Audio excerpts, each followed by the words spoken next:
A doctor in the house, please. A doctor in the house, please. Doctor. Our current healthcare system is, well, how would you put this? It's in the danger zone. Hi, this is H. John Benjamin, and I'm here to talk healthcare.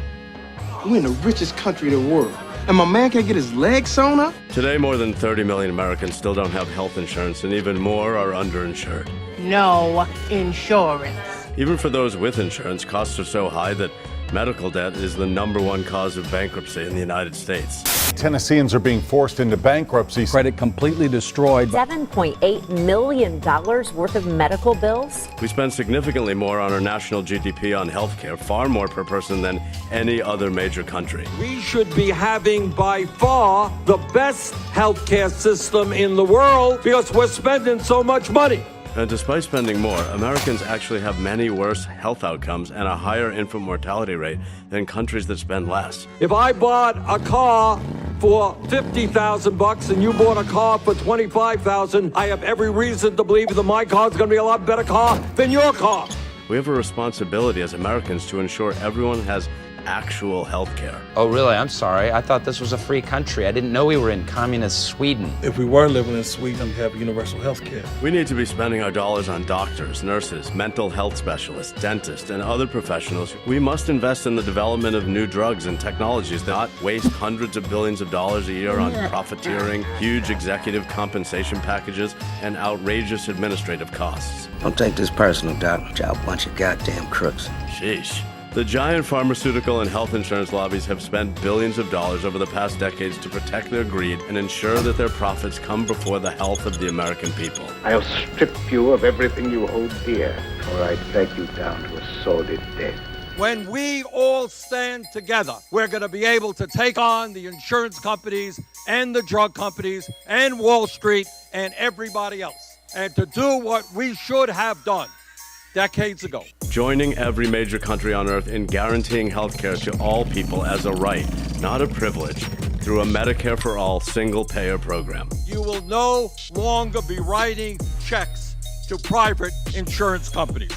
Making healthcare free at the point of service. No premiums, no copays, no deductibles, no surprise bills. And no having to be an accountant to figure out how to submit your bills for reimbursement. Also, make sure the most any patient has to pay out of pocket for prescription drugs is $200 per year.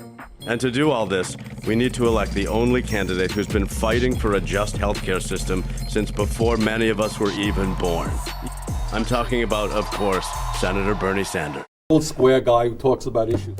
Bernie's been talking about the same damn issues for 4 decades. We want national health care. We need a single-payer national health care program. I bet you're wondering, how the hell are we the richest country in the history of the world, and yet we still don't have universal health program? The short answer? Corporate greed. Hi, this is H. John Benjamin, and yes, I am still talking about healthcare in America. In the 1930s, FDR proposes a new deal to help combat unemployment during the Great Depression. And although he tries including a national health insurance plan, right to adequate medical care, the opportunity to achieve and enjoy good health, he's faced with lobbyists like the American Medical Association, the largest trade group for doctors. So he ends up dropping it like a hot potato. During World War II, employers are unable to offer wage increases, so employer-sponsored health coverage becomes a new way to compensate employees. That's great for some people, but it leaves out the unemployed, the retired, the disabled, or even folks whose bosses simply don't offer insurance, laying the foundation for the broken system we see today. In 1948, President Harry Truman takes another stab at implementing universal health care. He takes over FDR's old national health insurance platform to provide public coverage for all Americans rather than just the working class and poor citizens. I've repeatedly asked the Congress to pass a health program. Some members of Congress don't like that and immediately fire up the fear-mongering rhetoric, calling the plan socialist, and even suggesting that it reflects the ideals of the Soviet Union, adding to the Red Scare hysteria that's already gripping the nation. Sound familiar? We are alarmed by the new calls to adopt socialism. Socialism, socialism. Socialism. And the AMA isn't about to miss out on the fun. They introduced their own plan in opposition, proposing private insurance options. They spend millions of dollars persuading people that insurance for profit is the way to go. And Truman's proposal dies. In 1961, President Kennedy introduces Medicare to help those 65 and over with hospital bills. And of course, the AMA tries to muck it up again. They pay then-actor Ronald Reagan to record an ad against Medicare. The key issue is we do not want socialized medicine. And in 1963, President Kennedy is assassinated. So Lyndon Johnson takes on the fight. All I have, I would have given gladly not to be standing here today. With the help of a Democratic Congress, President Johnson finally creates Medicare and Medicaid, giving the federal government a role in taking care of the elderly, disabled, and poor. In 1 year, nearly 20 million seniors in more than 12,000 hospitals enroll in a new Medicare program. In 1971, Senator Edward Kennedy proposes to take Johnson's accomplishment even further with a national plan that would include all Americans. But Nixon shoots that down. This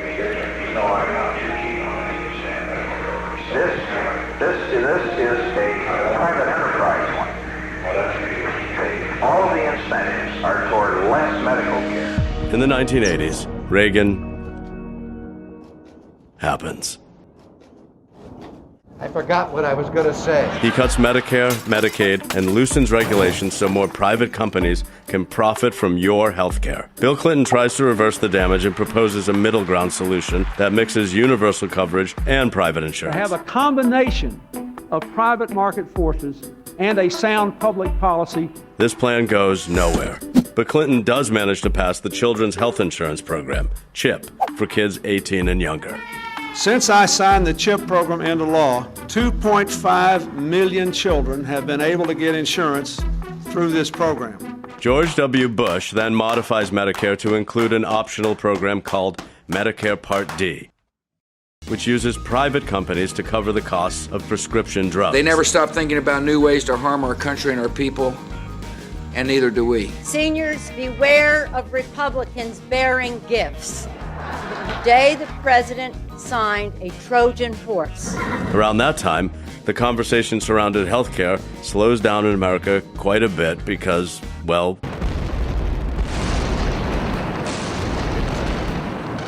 American and coalition forces are in the early stages of military operations to disarm Iraq. It isn't until election campaigning starts in 2006-2007 that talk about healthcare picks up again.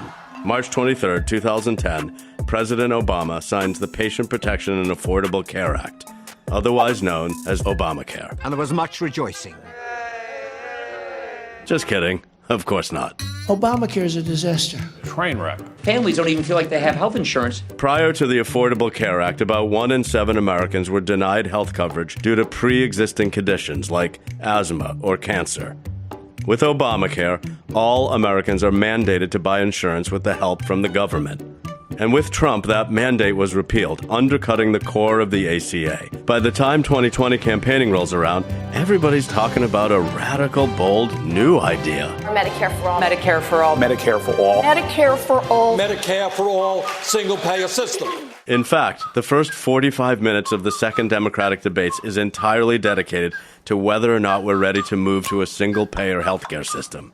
You don't know that, Second Bernie. of all, We'll come to you in a second, I do know, and I wrote the damn bill.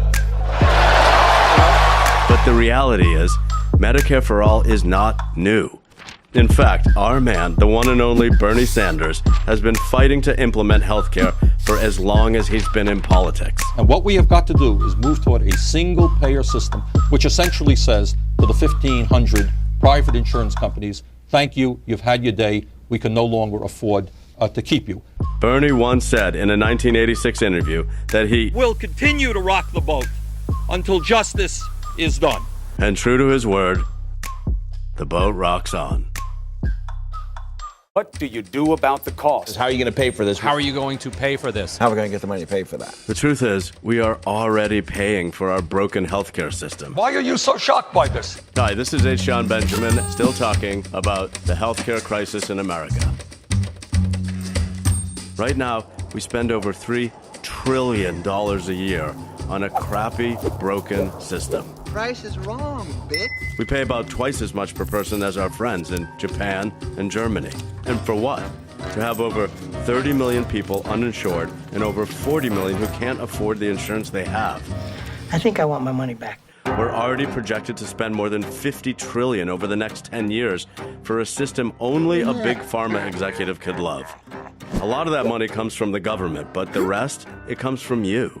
This would change for the better by moving to a Medicare for All system that will actually save you and everyone else in America a whole lot of money. Help me, I'm poor.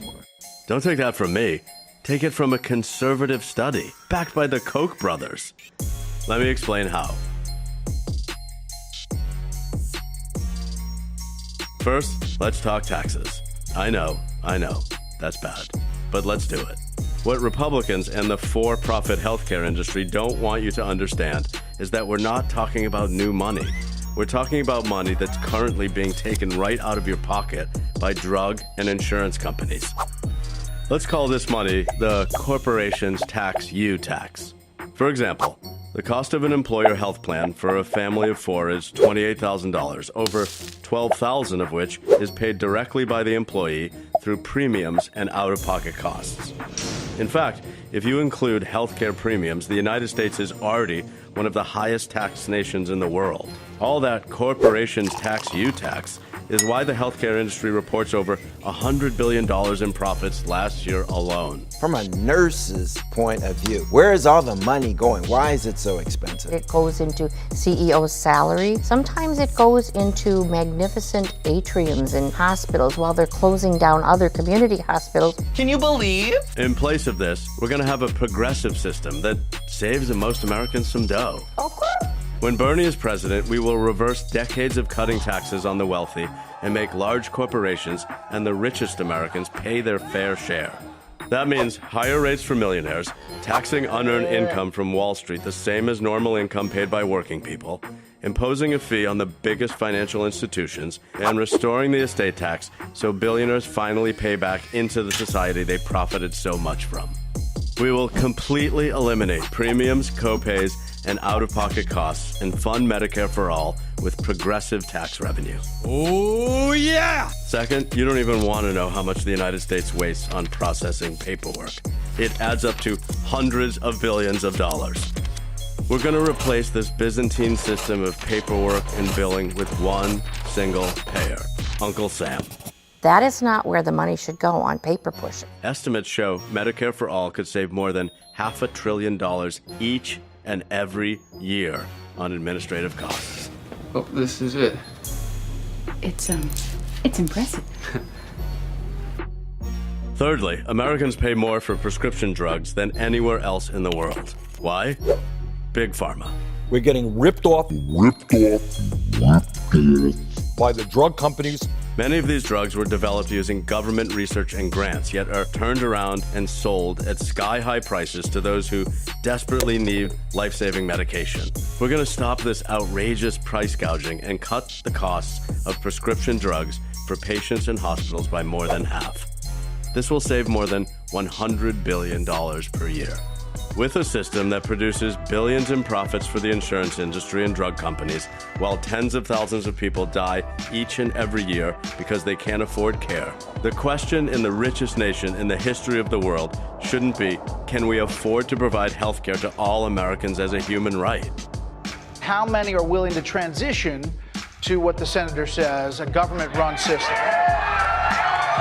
That's why it's phrased Medicare for All, which is everyone. Brothers and sisters, together we are going to end the destructive war on drugs and legalize marijuana in every state in America.